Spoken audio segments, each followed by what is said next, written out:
American president Donald Trump സത്യപ്രതിജ്ഞാ ചടങ്ങിൽ നടന്ന പ്രസംഗത്തിൽ ഏറ്റവും കൂടുതൽ ഹൈലൈറ്റ് ചെയ്തൊരു വിഷയമാണ് പനാമ കനാൽ.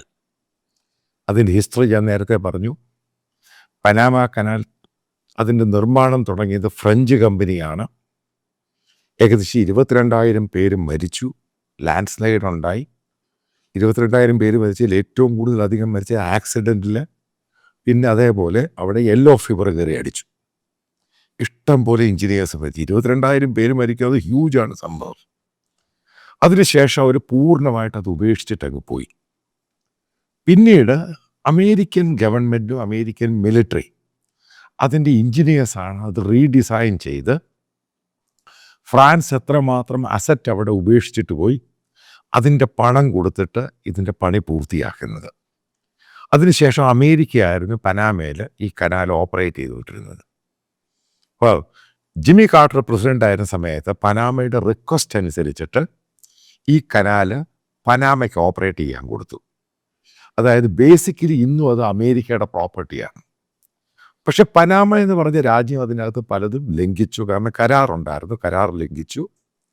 അമേരിക്കയോട് പറയാതെ അതൊരു വേറൊരു രാജ്യം, ഒരു ചൈനീസ് കമ്പനി, ഹോങ്കോങ് ബേസ്ഡ് ഒരു ചൈനീസ് കമ്പനി ഹച്ചിൻസൺ. ഈ ഹച്ചിൻസൺ എന്ന് പറഞ്ഞ കമ്പനിയെ നിങ്ങൾ കേട്ട് കാണും, ഇന്ത്യയിലുണ്ടായിരുന്നു. ഹച്ച്, ഈ ചെറിയ പഗ്ഗിൻ്റെ, മറ്റേ പട്ടി ഒരു നായ ഉണ്ടല്ലോ, ആ പഗ്ഗിൻ്റെ ഒക്കെ പടം വെച്ചുള്ള പരസ്യം ഉണ്ടായിരുന്നു. ഹച്ച് എന്നും പറഞ്ഞുകൊണ്ട് ടെലിഫോൺ പ്രൊവൈഡറായിരുന്നു, മൊബൈൽ. അപ്പോൾ അവർക്കാണ് ഇത് കൈമാറിയത്. അതിനെ തുടർന്നാണ് ട്രംപ് അതിശക്തമായ രീതിയിൽ പറഞ്ഞത് പനാമ കനാൽ അമേരിക്ക ഏറ്റെടുക്കും. അതിൻ്റെ 2 ദിവസം കഴിഞ്ഞ് American external affairs secretary mark Rubio അവിടെ സംസാരിക്കുന്നു. അവിടെ പോകുന്നു, സംസാരിക്കുന്നു. അതിനുശേഷം അമേരിക്കൻ കപ്പലുകൾക്ക്, ഷിപ്പുകൾക്ക്, വെസലുകൾക്ക് അവർ ചാർജ് ഈടാക്കിയില്ല. കാരണം അമേരിക്കയാണ് ഈ പണം മുഴുവൻ സ്പെൻഡ് ചെയ്തത്. ഇനി കഴിഞ്ഞ 2 ദിവസം ഉണ്ടായ ഡെവലപ്മെൻറ്റ്, ചൈന ശരിക്കും ഭയന്നു.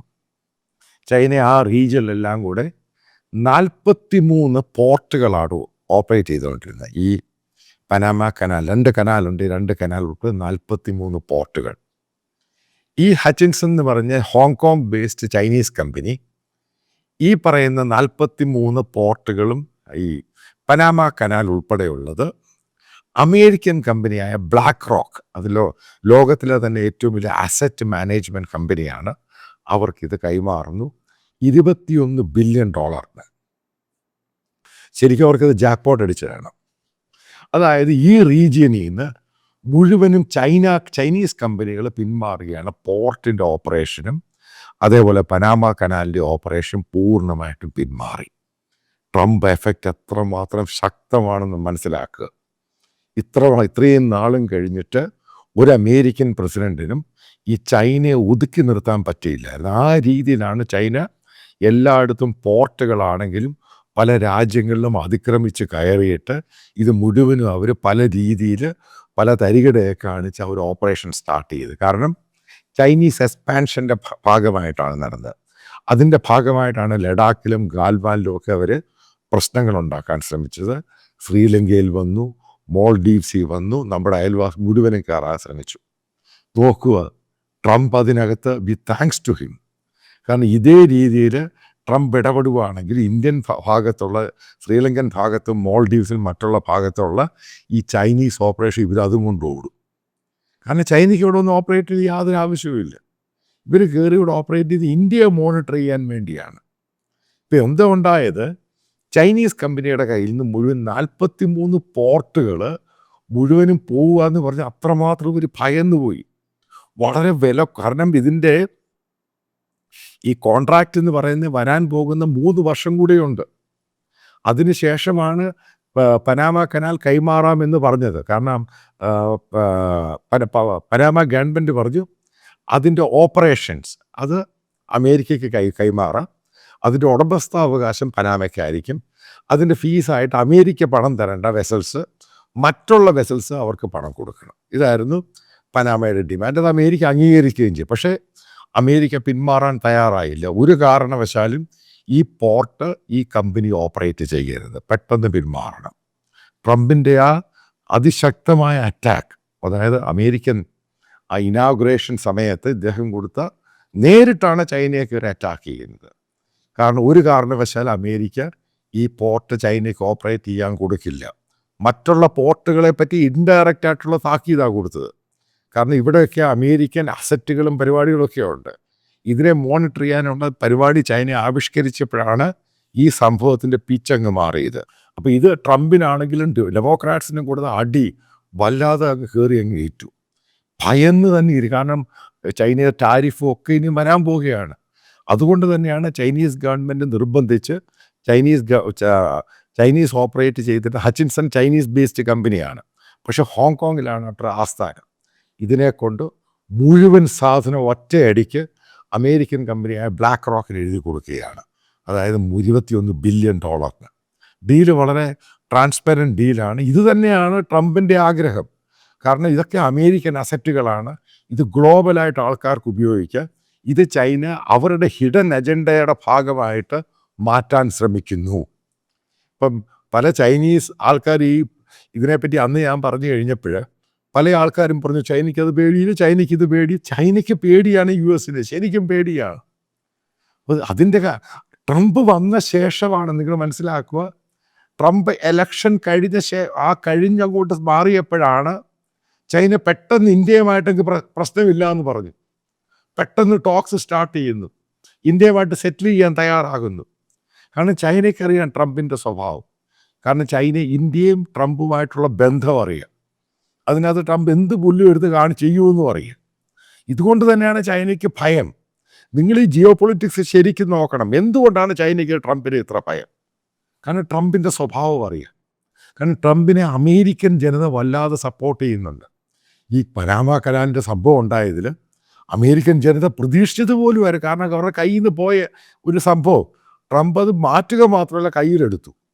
മറ്റുള്ള 43 പോർട്ടുകളും കയ്യിലെടുത്തു. ഇനി അവിടെയൊന്നും ചൈനീസിൻ്റെ ഒരു പ്രസൻസും ഇല്ലാതായി. കാരണം സ്ട്രാറ്റജിക്കൽ പോയിൻറ്റും മറ്റും അതിന് വലിയ പ്രാധാന്യമുണ്ട്. ഈ നോർത്ത് അമേരിക്ക ആണെങ്കിൽ ലാറ്റിൻ അമേരിക്ക ആണെങ്കിൽ. കാരണം ലോകത്തിലെ അമേരിക്കയായിട്ടുള്ള ഏറ്റവും കൂടുതൽ ട്രേഡ് നടക്കുന്ന ആ റൂട്ടാണ്.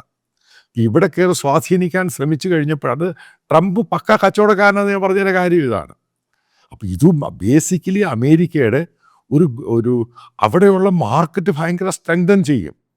അവിടെയുള്ള അമേരിക്കൻ ബിസിനസ്സുകാർക്ക് ഭയങ്കര താല്പര്യമായി. കാരണം അത് അമേരിക്കയുടെ കയ്യിലായി മാറി.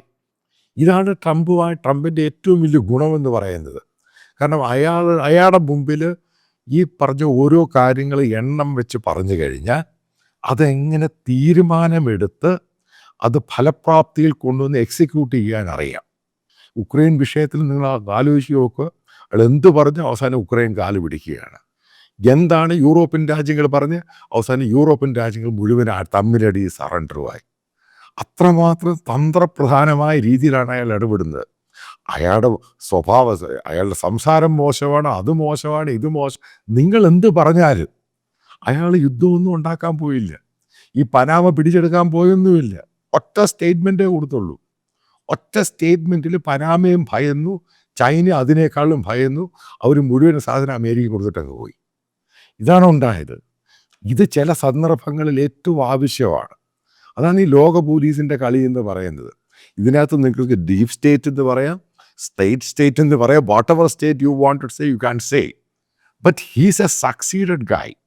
നിങ്ങൾ ആലോചിക്കുക, എത്രയോ വർഷത്തിന് ശേഷം ഈ ബേസിക്കലി ചൈനയുടെ പ്രസൻസ് ഇന്ത്യക്ക് പൊട്ടൻഷ്യൽ ത്രെട്ടാണ് എല്ലായിടത്തും. അതിനെ ഒതുക്കാൻ ഇന്ന് ട്രംപിനെ കൊണ്ടേ കഴിയത്തുള്ളൂ. അതാണ് മോദിയും ഇന്ത്യൻ ട്രംപുമായിട്ടുള്ള ബന്ധം. അതുകൊണ്ടാണ് ആ റിലേഷൻഷിപ്പാണ് വളരെ സ്ട്രെങ്തൻ ചെയ്ത് മൂവ് ചെയ്യുന്നത്. പനാമ നമ്മുടെ മുമ്പിലുള്ള ക്ലാസിക് എക്സാമ്പിളാണ്. What A marvellous. എന്ത് വളരെ ക്ലിയറായിട്ട് എക്സിക്യൂട്ട് ചെയ്ത് കയ്യിലെടുത്തു. ഇതിനെയാണ് ഏറ്റവും വലിയ ജിയോ പൊളിറ്റിക്കൽ ഡിപ്ലോമാറ്റിക് കേപ്പബിലിറ്റി എന്ന് പറയുന്നത്. ഒരു വാറിനും പോയില്ല, ഒന്നിനും പോയില്ല, ഒറ്റ സ്റ്റേറ്റ്മെൻറ്റ്. ആ സ്റ്റേറ്റ്മെൻറ്റ് മുഴുവൻ തന്നിട്ട് അവരങ്ങ് പോയി. സിമ്പിളായിട്ട് ഇതങ്ങ് തീർന്നു. ഇത്രയേ ഉള്ളൂ ഇതിൻ്റെ കാര്യം. അത് മനസ്സിലാക്കണമെങ്കിൽ കുറച്ചുകൂടി ഡെപ്തായിട്ട് പഠിക്കുകയാണെങ്കിൽ എവിടുന്ന് ആ ഗെയിം തുടങ്ങി ഇത് എവിടെ ചെന്ന് അവസാനിച്ചു, അത് അവരുടെ കയ്യിൽ സ്വസ്ഥമായിട്ട് തിരിച്ചെത്തി. ചൈന കംപ്ലീറ്റ് ആയിട്ട് ഔട്ടായിപ്പോയി. ഈ പറയുന്നത് ഒരു റിക്വസ്റ്റാണ്, പക്ഷേ ഇത് മാൻഡേറ്ററി അല്ല. ഈ ചാനൽ പൂർണ്ണമായിട്ട് ഫ്രീ ആയിരിക്കും. പക്ഷെ നിങ്ങൾക്കറിയാം ഈ യൂട്യൂബ് ഗൂഗിളിൽ നിന്ന് കിട്ടുന്നത് അത് ഒരു പരിധി വരെ അതിനകത്ത് ഇതിൻ്റെ എക്സ്പെൻസുമായിട്ട് കമ്പയർ ചെയ്യാൻ പറ്റുകയുള്ളൂ. അപ്പം ഇതിൻ്റെ താഴെ ഇതിൻ്റെ കമൻറ്റ് ബോക്സിൽ ഇപ്പം ബാങ്ക് ഡീറ്റെയിൽസും കറണ്ട് അക്കൗണ്ടാണ് പിൻ ചെയ്തിട്ടുണ്ട്. പിന്നെ വീഡിയോയിൽ ഇതിൻ്റെ സ്കാനറുണ്ട്. അപ്പം നിങ്ങൾക്ക് താല്പര്യമുള്ളവർക്ക് അത് കോൺട്രിബ്യൂട്ട് ചെയ്യാം. മേക്ക് ഇറ്റ് ക്ലിയർ, ഇത് കംപ്ലീറ്റ്ലി ഫ്രീ ആയിരിക്കും. കുറച്ച് എക്സ്പാൻഷൻ പ്ലാനുകളൊക്കെ ഉണ്ട്. നല്ല മാൻ പവർ വേണം, കുറച്ച് കൂടുതൽ നല്ല ടെക്നോളജി വേണം. അതിനൊക്കെ സ്പെൻഡ് ചെയ്യണം. കാരണം ആൾക്കാരുടെ വ്യൂസ് കൂടുന്നുണ്ട്. നിങ്ങൾക്കറിയാം എനിക്ക് ഈ പറയുന്ന ഒരു വലിയ സബ്സ്ക്രിപ്ഷനൊന്നുമില്ല. സഹകരിക്കാൻ താല്പര്യമുള്ളവർക്ക് സഹകരിക്കാൻ. ഒരു കാരണവശാലും ഇത് നിർബന്ധമോ മാൻഡേറ്ററി അങ്ങനെ ഒന്നും തന്നെയല്ല. നിങ്ങൾക്ക് താല്പര്യമുള്ളത് മാത്രം വിശ്വസിക്കുന്ന നിങ്ങൾ ഇതിൽ കോൺട്രിബ്യൂട്ട് ചെയ്യുമെന്ന്.